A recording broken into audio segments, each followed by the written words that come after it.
Senhor presidente, me preocupa muito, senhor presidente, a resposta enviada a esta casa do DR, nesse fica hoje, fica aqui, porque é um problema, como se justificou-se aqui os empresários, como veio aqui a representante do DR, a doutora Maristela, explicando as questões financeiras, empresariais e técnicas a nível de governo, mas ninguém traz uma situação, uma solução para essa situação que realmente venha resolver o problema das pessoas que são prejudicadas, que são as pessoas de Seraminho.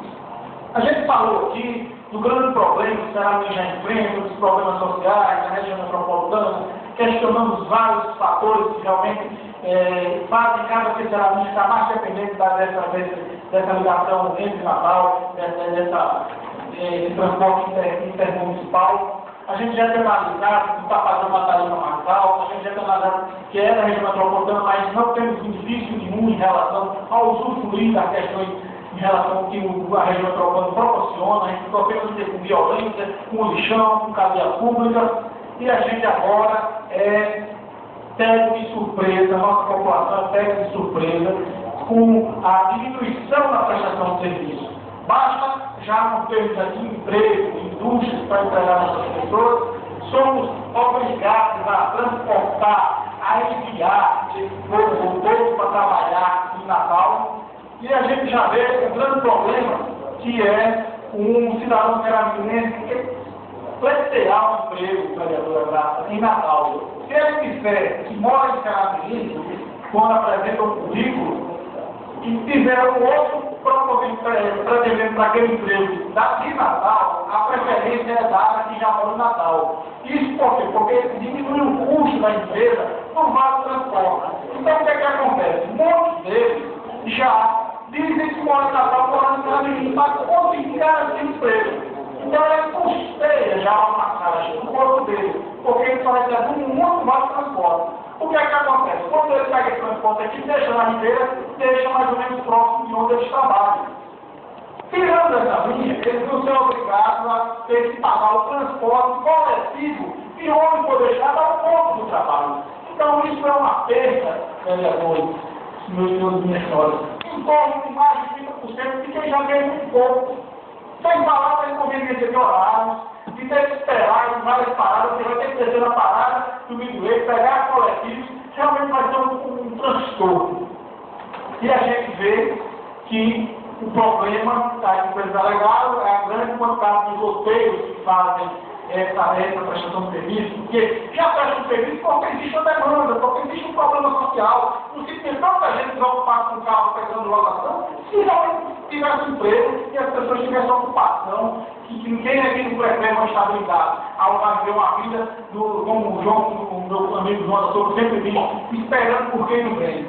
Então a gente vê um problema sério que representa na vida dos seraminenses, e a gente recebe hoje uma resposta do DR a esse nível, sem solução, sem definição, sem data marcada, não está confiando realmente uma solução.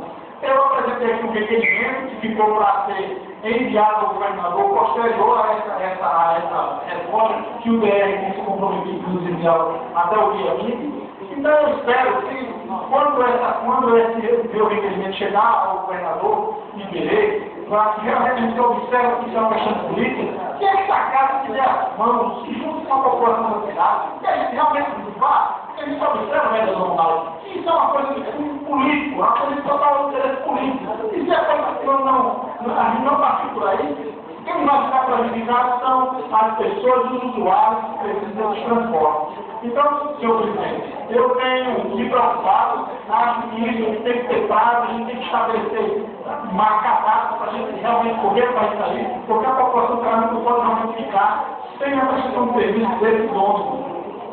Como também a gente também não pode pressionar o empresário a investir onde ele acha que não está tendo retorno. Agora, senhor presidente, eu também queria falar aqui, hoje, nesta tarde 2, referente a uma visita esta semana, na terça-feira última, eu estive visitando Terra da Santa. Eu sempre passo lá, sempre tenho estado presente aquele grande complexo. Hoje, que as construtoras estão lá, 20 poucas, um pedaço imobiliário muito grande, a valorização imobiliária muito grande daqueles terrenos, e aquelas várias construções daquelas casas.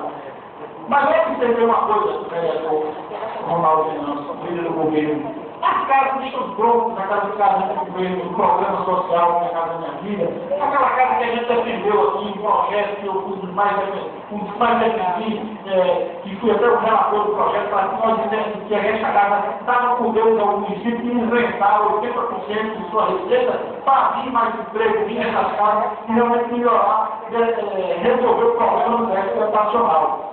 Mas eu fiquei surpreso, presidente, quando eu cheguei lá e vi as casas prontas. Eu já sabia que as casas estavam prontas, mas não sabia que estavam naquela situação. As casas estão prontas, a construtora terminou uma parte das casas, a casa do programa da Casa Minha Vida, que era a casa do Cebolado, o pessoal do Ministério são pessoas que realmente não têm bolado e se enquadram no programa. As casas estão prontas, mas as casas foram abandonadas pelo construtor.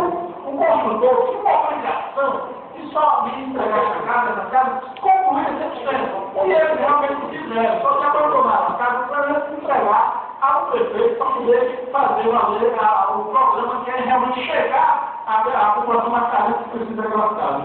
Eu vou constatar lá, doutor presidente, que as casas estão sendo arrombadas por vândalos, lá estão tirando os sanitários, as pias, estão tirando a rede elétrica, estão roubando as portas. Então, se não tiver realmente uma decisão, uma atividade rápida do governo ou da construtora responsável, vai ser necessário reinvestir um valor enorme para poder reabilitar as casas para poder entregar o povo beneficiado do programa. Então, eu fiquei discutido e resolvi marcar uma audiência com o prefeito, e essa audiência realizou-se hoje.